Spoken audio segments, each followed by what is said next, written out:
ધાનેરા તાલુકા પંચાયતની પ્રમુખ પદની ચૂંટણીમાં ભારતીય જનતા પાર્ટીના ઉમેદવાર રિંકુજી ઠાકોર બિનહરીફ ચૂંટાઈ આવતા રાજકીય ક્ષેત્રે અને સમગ્ર તાલુકામાં ઉત્સાહનો માહોલ છવાઈ ગયો છે।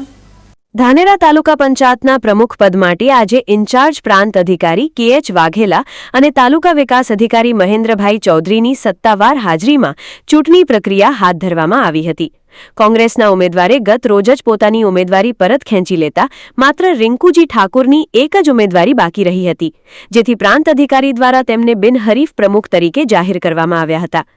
રિંકુજી ઠાકોર ખિમ્મત સીટ પરથી ચૂંટાયેલા છે અને વર્ષોથી રાજકીય ક્ષેત્રે સક્રિય તથા મજબૂત પકડ ધરાવે છે। તેમની બિનહરીફ વરણી થતાં જ ભારતીય જનતા પાર્ટીના અગ્રણી નેતા ભગવાનદાસ પટેલ, તાલુકા ભાજપ પ્રમુખ રમેશભાઈ રોજ સહિત સંગઠનના હોદ્દેદારો, તાલુકા અને જિલ્લા પંચાયતના સદસ્યો મોટી સંખ્યામાં તેમને શુભકામનાઓ આપવા પહોંચ્યા હતા। નોંધનીય છે કે ખિમ્મત બેઠક પરથી જ વિજેતા બનેલા વસંતભાઈ પુરોહિત હાલમાં જિલ્લા પંચાયતના પ્રમુખ છે, ત્યારે હવે તાલુકા પંચાયતના પ્રમુખ તરીકે પણ ખિમ્મત બેઠકના જ પ્રતિનિધિની પસંદગી થતાં આ વિસ્તારનું નેતૃત્વ વધુ મજબૂત બન્યું છે।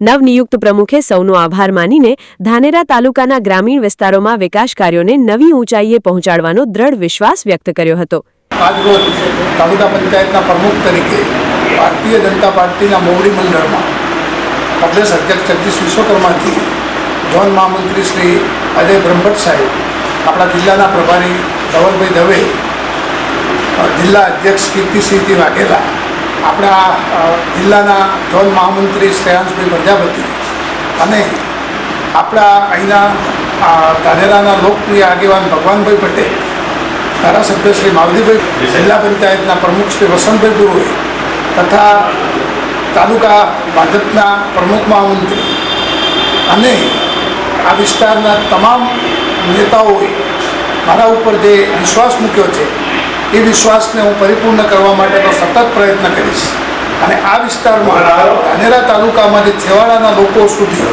વિકાસની વિવિધ યોજનાઓ છેવાડાના માનવી સુધી પહોંચે એના માટેનો હું સતત પ્રયત્ન કરીશ।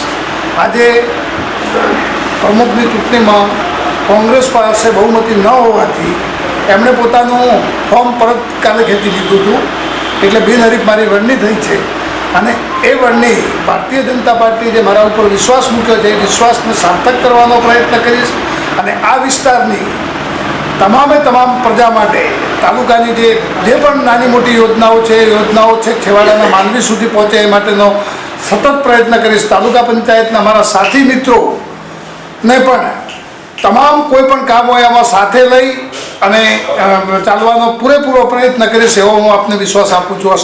ધાનેરા તાલુકા પંચાયતનું પ્રમુખ પદ બિનહરીફ રીતે ભાજપના શિરપાવે જતા પંથકના રાજકારણમાં ભાજપનો ગઢ વધુ મજબૂત થયો છે અને આગામી સમયમાં તાલુકાના ગામડાઓમાં વિકાસની નવી દિશા ખુલવાની આશા વ્યક્ત થઈ છે। Ramesh Prajapati, BK news channel, Dhanera.